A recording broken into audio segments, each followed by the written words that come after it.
사람들은 큰 인물이 되기를 좋아하고 자신의 사업이 하는 일이 커지기를 소망합니다. 작은 집보다는 큰 집을 좋아하고 작은 가게보다는 거대한 아울렛을 좋아해요. 작은 것은 모두 나쁜 것이고 무엇이든 큰 것이 좋다라고 생각합니다. 그런데 알고 보면 크다고 해서 무조건 좋은 것도 아니고 작다고 해서 모두 나쁜 것도 아닙니다.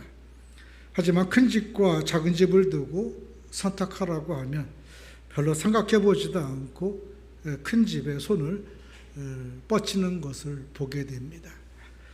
그러다 보니 무엇이든 크게 만들려 하고 큰 것만을 찾아요. 경제학자 슈마이어가 그의 책 작은 것이 아름답다 해서 서구 경제와 정치를 지배해온 거대주의의 우상 숭배를 버려야만 인류가 재앙을 피할 수 있다라고 이야기합니다. 때로 작은 것의 미덕을 고집하는 것이 필요하다는 것이죠. 그러나 인류가 계속 큰 것을 추구하다 보면 인류는 우리가 말한 대로 멸망을 피할 수가 없다라는 것입니다. 정말 좋은 것은 규모에 있는 것이 아니라는 점을 경제학자가 이야기한 것입니다. 하나님은 믿음의 조상 아브라함을 부를 때 이런 말씀을 주셨어요. 내가 너로 큰 민족을 이루고 내게 복을 주어 내 이름을 창대하게 하리니 너는 복이 될지라. 하나님은 아브라함을 부르실 때 큰 민족, 큰 나라를 만들기를 원하셨습니다. 오늘 말씀에도 큰 나라라는 표현이 3번이나 나와요. 모세는 출애굽 2세대들에게 하나님의 말씀, 율법을 이야기하면서 가르치면서 큰 나라, 큰 백성의 비전을 심어주고 있습니다. 그렇다면 어떤 나라가 큰 나라일까요? 땅이 큰 나라일까요? 경제 규모가 커야 할까요? 인구가 많아야 할까요? 이 기준으로 말하면 오늘 본문에 나오는 이스라엘은 절대 큰 나라, 큰 백성이 아닙니다. 오늘 성경이 말하는 큰 나라는 큰 사람이 있는 나라예요. 큰 민족, 큰 나라는 나라의 면적이 땅이 넓은 나라가 아니에요. 인구 규모가 몇십억씩 되는 나라가 아닙니다. 지하자원이 많고 경제력과 군사력이 강한 나라를 의미하지 않습니다. 일제기의 고종 황제의 밀사였던 이준 열사는 헤이그에서 이런 이야기를 합니다. 땅이 크고 사람이 많은 나라가 큰 나라가 아니라 땅이 작고 인구가 작아도 위대한 인물이 많은 나라가 위대한 나라라고. 교회는 큰 나라, 큰 사람을 키워야 합니다. 큰 나라는 영어로 Great Nation이에요. 위대한 나라라는 것이죠. 위대한 나라는 탁월한 나라예요. 위대한 나라는 영향력을 미치는 나라입니다. 세상 모든 나라의 모범이 될 만한 대표 나라, 영향력 있는 나라, 제사장 나라를 이야기하는 것이죠. 우리는 이 시대에 예수 그리스도를 통해 큰 나라, 큰 백성으로 부름을 받았어요.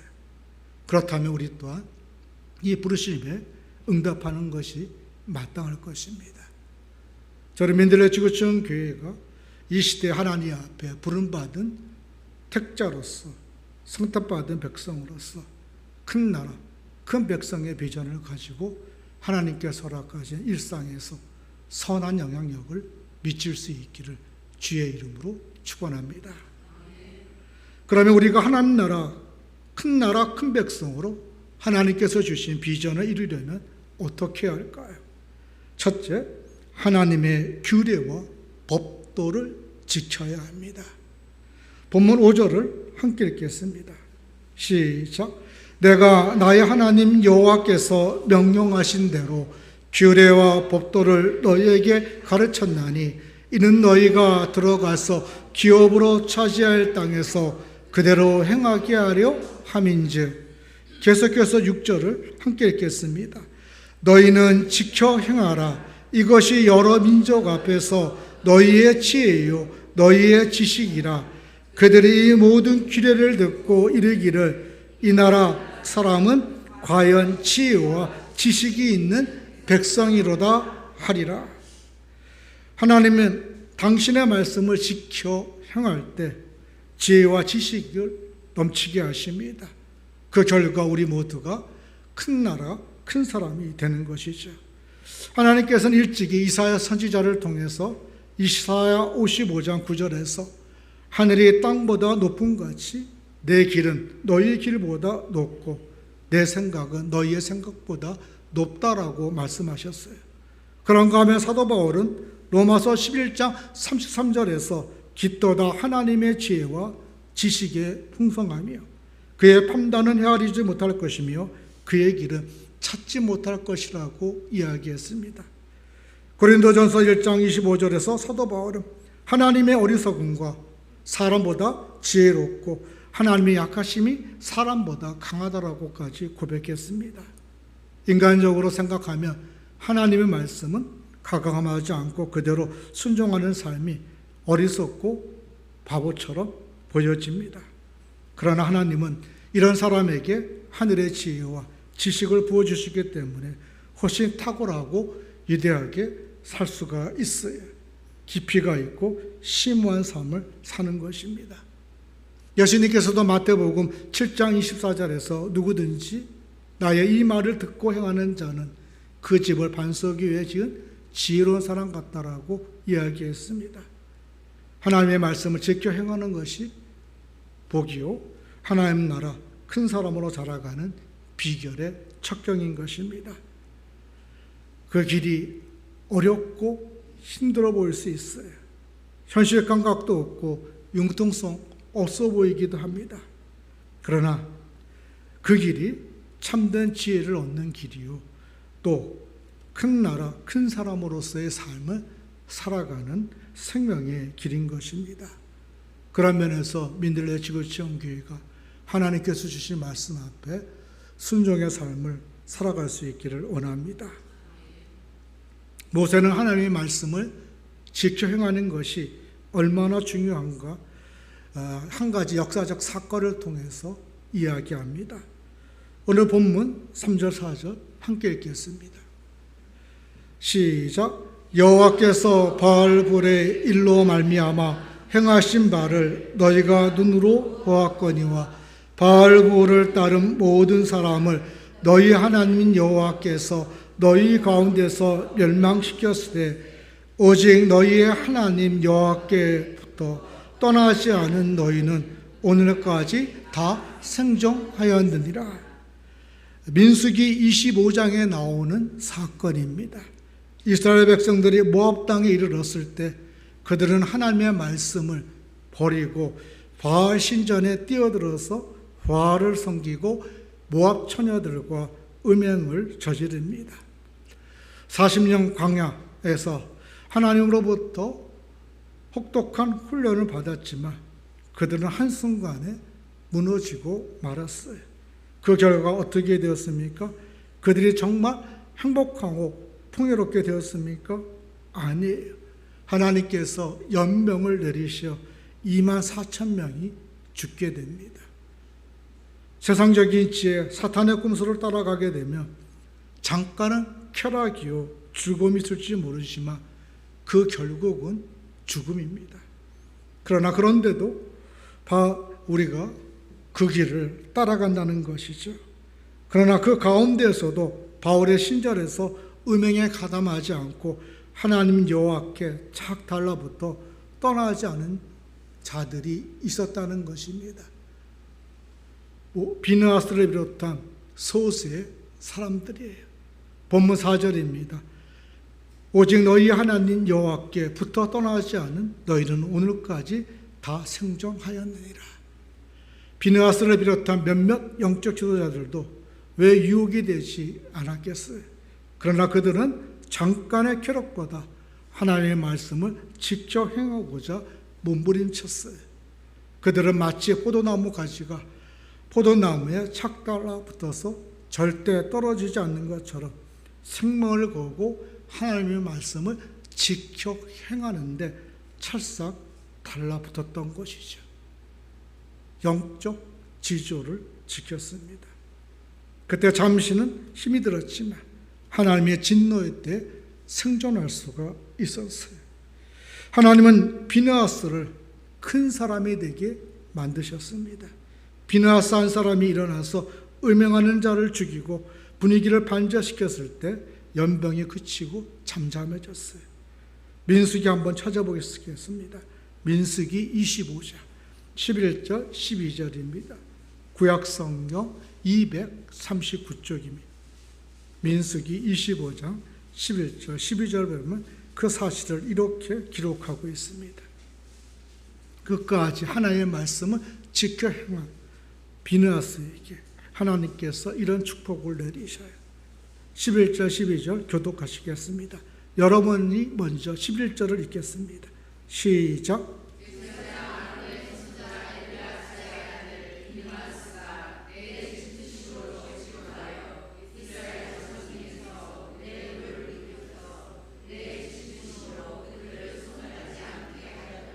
함께 읽겠습니다. 그러므로 말하라. 내가 그에게 내 평화의 언약을 주리니. 하나님이 크게 노하고 질투하셔서 이스라엘 백성이 다 죽을 위기에 있었을 때 비느하스 한 사람이 말씀을 지켜 행하고 죄와 싸웠기에 이스라엘을 멸망의 위기로부터 구원케 합니다. 비느하스가 얼마나 큰 인물이니까 여러분. 죽을 사람을 살리는 일에 쓰임받는 것. 오늘 저와 여러분이 일상에서 죽을 사람을 살리는 일에 쓰임받을 수 있기를 원합니다. 우리는 입으로 생명보다 귀한 것이 인간의 생명이라고 이야기하면서도 정작 이해관계에 부딪히게 되면 어떻게 되죠? 사람을 살리는 것보다 돈을, 명예를, 권력을 유지하려는데 앞설 때가 많다라는 것이에요. 그런 자는 큰 사람이 아니에요. 큰 나라, 큰 백성이 아닙니다. 오늘 이 시대에 정말 위대한 인물은 주의 말씀을 지키며 죽어가는 사람을 살리는 그 일을 묵묵히 감당하는 사람들인 것입니다. 아시안게임, 올림픽게임에 금메달을 따서 그 길을 선양한 선수가 위대한 인물일 수도 있지만 또 벤처 기업을 키워서 엄청난 국익을 창출한 사람, 또 노벨 수상자들이 위대한 사람일 수도 있지만 이보다 더 위대한 인물은 죄로 말미암아 죽을 수밖에 없는 이 시대에 죽어가는 수많은 영혼들을 살리는 일에 하나님께서 맡겨주신 사명의 자리에서 최선을 다하는 주의 말씀을 지켜 행하기에 최선을 다하는 자들이 하나님 나라 큰 백성, 큰 사람이라는 것이에요. 민들레 지구촌 교회가 이 일에 쓰임받을 수 있기를 원합니다. 주위 사람들이 무슨 말을 하든 흔들리지 않고 주께서 내게 허락하신 그 길을 묵묵히 걸어가는 선한 영향력을 드러내는 우리 모두가 될 수 있기를 원합니다. 우리가 큰 나라 큰 백성의 비전을 이루려면 둘째, 하나님께 기도해야 합니다. 7절입니다. 함께 읽겠습니다. 우리 하나님 여호와께서 우리가 그에게 기도할 때마다 우리에게 가까이 하심과 같이 그 신이 가까이함을 얻은 큰 나라가 어디 있느냐? 이스라엘은 면적이나 인구, 군사력에서 주변 나라에 비해 형편없이 작았습니다. 우리가 잘 아는 대로 블레셋, 아말렉, 미디안, 아람, 아수르, 바벨론 등 이런 강대국과 비교한다면 엄청나게 작은 나라예요. 그런데도 이스라엘이 큰 나라가 된 이유가 무엇입니까?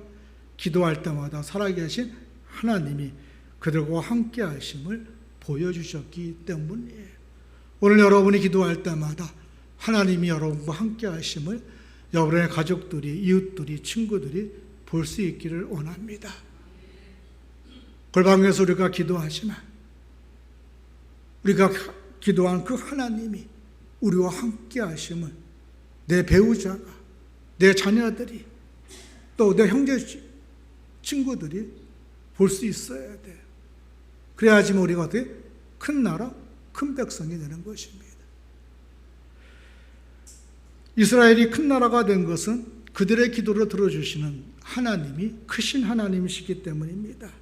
이사야 37장에 보면 아수르 군대가 유다를 쳐들어와서 온갖 악한 말로 멸시하여 두려움을 심습니다. 항복하라고 종용하죠. 유다가 도저히 당해낼 방법이 없었습니다. 이때 히스기야 왕이 어떻게 하죠? 성전에 올라가 굵은 베옷을 입고 사내립이 보내 편지를 펴놓고 하나님 앞에 눈물로 기도합니다.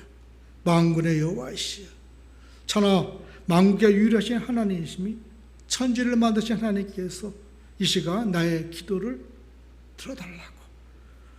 그러면서 하나님 앞에 엎드려 기도합니다. 그러자 어떻게 되죠? 순식간에 18만 5천 명의 아수르 군대가 여호와의 사자에 의해 죽임을 당해요. 히스기야 기도가 하나님의 역사를 드러낸 것이죠. 오늘 여러분 일상에서 건강은 없지만 하나님 앞에 기도할 수 있잖아요, 여러분. 하나님의 살아계심을 보여주는 자리가 기도의 자리예요, 여러분. 세상은 우리가 누구에게 기도했나를 봅니다. 근데 우리는 기도하지 않아요. 어디에서만 기도하려고 그래요? 예배당에서. 일상에 들어가서는 기도한다고 생각하지 않습니다. 여러분의 가정에 기도 제목이 있잖아요. 형제, 이웃들의 기도 제목이 있잖아요. 여러분들이 그 기도 제목을 가지고 그들 앞에서 하나님 앞에 엎드려 기도해 보십시오. 그들은 그 기도의 결과를 보고 누구를 찾겠어요? 하나님을 찾을 거 아니에요.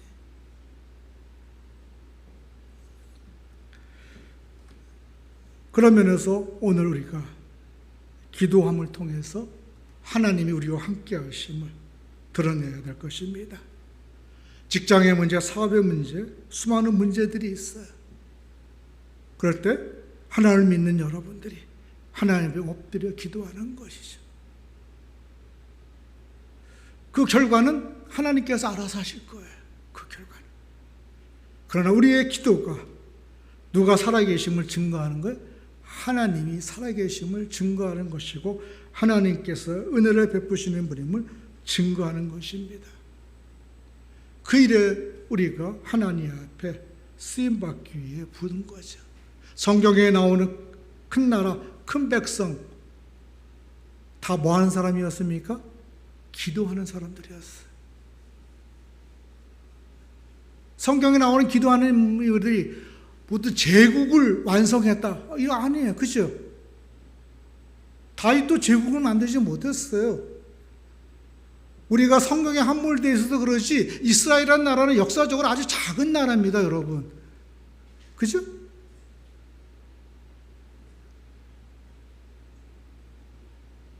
그럼에도 불구하고 그들의 영향력은 어떡합니까? 컸다라는 것이에요. 오늘 우리가 해야 될 일은 영향력입니다. 땅을 넓히는 작업이 아니에요. 건물을 높이는 작업이 아니에요. 하나님의 공의와 하나님의 사랑을 드러내는 통로가 돼요. 근데 그 일이 쉬운 일입니까? 어려운 일입니까? 어려운 일이에요. 그래서 이스라엘 나라가 어떻게 했습니까? 이 하나님 말씀 앞에 엎드려 기도했어요? 기도 안 했어요? 기도 안 했어요, 그들은요. 그래서 바벨론 포로로 잡혀가고 바사의 포로로 잡혀간 거예요. 나라와 민족이 어떻게 합니까? 산산조각이 난 거예요. 안 지켰어요. 근데 지금 우리도 역시 안 지킨다는 거예요. 하나님께서 우리에게 기대하시는 것이 무엇인지 빤히 알면서 눈에 보여지는 것들을 쫓다가 우선순위에 두다가 다 놓쳐버리고 있다는 거예요. 그런 면에서 오늘 여러분들이 다시 한번 하나님 앞에 엎드려 기도할 수 있기를 원합니다. 예수님께서는 기도하셨잖아요, 여러분. 기도가 없으신 예수님도 하나님 앞에 기도하셨잖아요. 그리고 하나님께서 주신 사명을 감당했잖아요. 하나님께서 우리에게 주신 사명을 감당하는 데는 기도밖에 없습니다, 여러분. 하나님께서 우리에게 요구하시는 것은 기도예요. 그런 면에서 우리가 기도를 통해서 하나님 나라 지경을 확장해 나가고, 이 지경이라는 것은 땅을 확장해 가는 것이 아닙니다. 마음의 지경을 확장해 나가는. 우리가 그토록 기도했는데 하나님께서 땅 넓혀주셨어요? 안 넓혀주셨어요? 안 넓혀주셨어요. 땅은 한정적입니다. 그러나 마음의 지경은 어떻습니까, 여러분? 마음의 거룩의 지경을 한번 확장해 보세요. 이거 누구나 할 수 있죠, 여러분? 사랑의 지경을 확장해 보십시오. 할 수 있습니까? 이거 확장하라는 거예요, 여러분. 뭘 통해서? 기도를 통해서. 거룩의 지경이 넓혀지고 사랑의 지경이 넓혀진 자가 큰 자입니까? 작은 자입니까? 큰 나라입니까? 작은 나라입니까?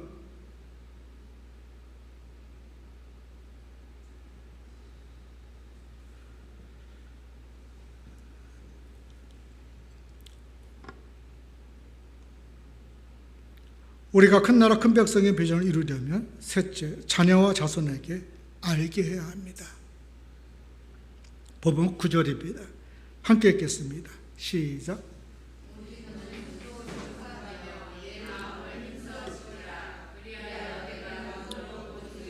잊어버리지 말라. 내가 생존하는 날 동안에 그 일들이 내 마음에 떠나서 조심하라. 너는 그 일들을 내 아들들과 내 손자들에게 알게 하라.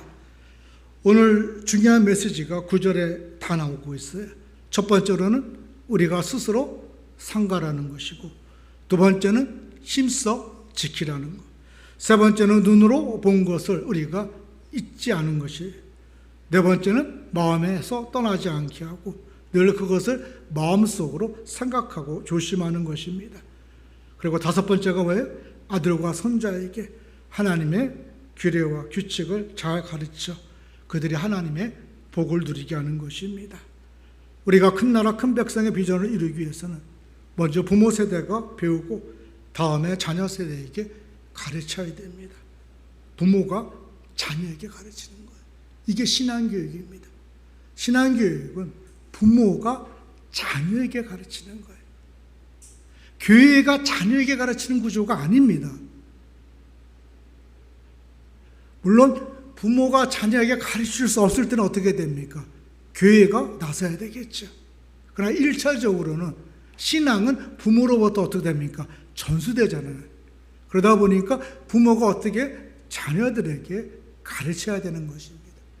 그리고 교회가 그 일에 어떻게 협력하고 함께하는 것이죠. 그런데 신앙교육에서 가장 중요한 것은 부모가 가정에서 시키는 거예요. 지금 우리가 한국 교육이 무너졌다라고 얘기합니다. 그죠? 이거저거. 근데 실제로 한국의 교육이 무너진 이유는 뭐가 무너진 거예요, 여러분? 가정에서의 교육이 무너졌기 때문에 그래요. 예전은 1차적으로 가정에서 뭐예요? 부모로부터 교육을 받았습니다. 학교 생활은 어떻게 해야 되고 교회 생활은 어떻게 해야 되는 것들을, 그죠? 1차적으로 배웠어요. 그런데 요즘은 거기서 배웁니까? 못 배웁니까? 못 배워요. 대부분의 애들이 왕자고 공주예요. 그러니까 집에서 엄마 아빠가 날 못 건드리는데 누가 날 건드리겠어요, 여러분? 학교에서 선생님이 뭐라 그러면은 엄마한테 하고 아빠한테 얘기하면 어떻게? 선생님도 꼼짝 못 하는데 뭐. 교회 선생님은 아무것도 아니고.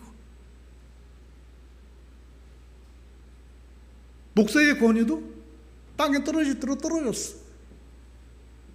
부모가 목사에 대해서 얘기하는 얘기 들으면서 아, 목사는 이렇구나. 그러니까 애들도 와서 리서브로 하는 거지 진정으로 목사를 존경하는 분위기가 못 됐다는 거죠. 여러분이 목사에게 섭섭할 수 있습니다. 그러나 여러분의 자녀의 신앙 교육을 위해서, 가족의 신앙을 위해서 어떻게 그 서러움을 참아야 돼요, 여러분. 장로님에게 섭섭했던 것들, 권사에게 섭섭했던 것들 찾으면 왜 없겠어요, 여러분? 수없이 많죠. 그러나 내가 이 말을 내가 돌아가서 가정에서 내 자녀 앞에서 내 배우자 앞에서 그걸 내뱉는 순간 어떻게 됩니까? 지옥이 되어버리는 거예요. 그들이 교회 나오고 싶겠어요, 여러분? 좋다고 해서 나오기 싫은데, 사단의 방해가 있는데, 이미 이런저런 전화 통화 속에서, 문자 속에서 어떻게 다 유선자로 보이는 거죠. 유선자죠, 뭐 우리가 지금. 이스라엘 백성들에게 하나님께서 끊임없이 선지자를 통해서 하신 말이 뭐예요? 유선 떨지 말라 했잖아요. 너희가 나의 말씀을 지키고 안식일을 지켰고 다 그러는데 웃기지 말라는 거예요. 너희 사는 거 보면 아닌데. 하나님께서 주신 비전은 여러분의 당대에서 성취될 수 있겠지만 그 다음 세대로 흘러갈 수가 있어요. 아브라함의 비전은 그리스도 오심으로 완성이 되잖아요. 그죠? 수천 년이 흐를 수가 있어요. 그러나 그 맥락에서 우리 자손들에게 어떻게 해요? 내가 하나님의 받은 은혜들을 계승할 책임이 뭐냐면 있다는 거죠. 우리가 무엇을 위해서 살고 무엇을 바라봐야 되는지를 부모된 자로서 앞선된 자로서 이야기해야 되는 거예요. 큰 인물은 하루아침에 뚝 떨어지는 것이 아닙니다. 바알부올 사건에서 이스라엘을 건진 비느하스는 어려서부터 말씀을 지켜 행하고자 몸부림쳤던 사람이에요. 비느하스가 누구의 손자냐면요, 아론의 손자예요. 할아버지부터 어떻게 할까요? 우선순위가 분명한 거예요. 요즘 우리 가정의 우선순위는 누굽니까? 손자, 손녀, 자식 아닙니까? 우리 가정의 우선순위는 할아버지, 할머니예요, 여러분. 근데 그 유계가 무너졌어요. 바로 세워야 됩니다. 신앙에 있는 할아버지, 할머니로부터, 아버지, 어머니로부터 자손들이 자라야 돼요. 구약 성경에 에스라가 있습니다. 에스라가 누군가 하면 아론의 16대 손이에요. 하나님께서 모든 이스라엘 백성 통해서 역사하지 않았습니다. 왕을 통해서 일하지 않았어요. 소수의 남은 자들을 통해서 하나님께서 하시고자 한 일들을 이어가심을 보게 됩니다. 우리가 못한다 하더라도 하나님께서 남은 자를 통해서 역사하시는 거예요. 우리가 에스라가 바벨론에서 망해가지고 70년 포로 생활을 마치고 돌아왔을 때 이스라엘에게 영적 각성 운동을 일으켰던 인물이 에스라예요. 그죠? 그래서 성경학자들은 에스라를 제2의 모세라고 얘기합니다. 근데 이 에스라가 누구의 후손이냐? 아론의 후손이라는 거예요. 16대 후손이에요. 하나님께서는 계속 하나님의 말씀에 귀를 기울이는 자들을 통해서 역사해요. 우리가 하지 않아도 누구를 통해서 해요? 하나님께서 순종하는 자를 통해서 해가신다는 거죠. 그런 면에서 우리 민들레 지구촌교회가 영적 계승 작업을 해나갈 수 있기를 원합니다. 쉽지 않아요. 교회마다 여기에 실패했기 때문에 애들이 알아요.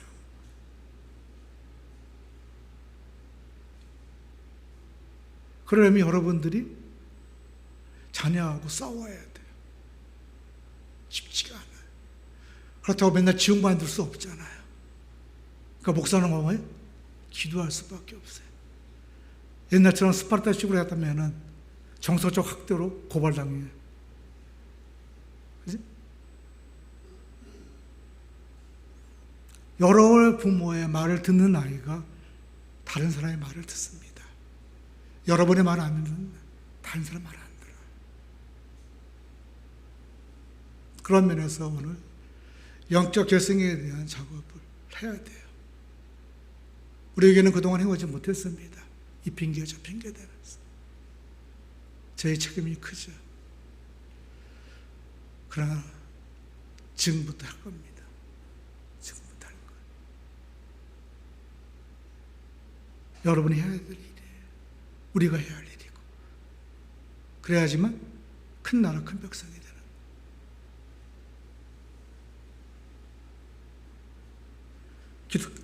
기도하시겠습니다.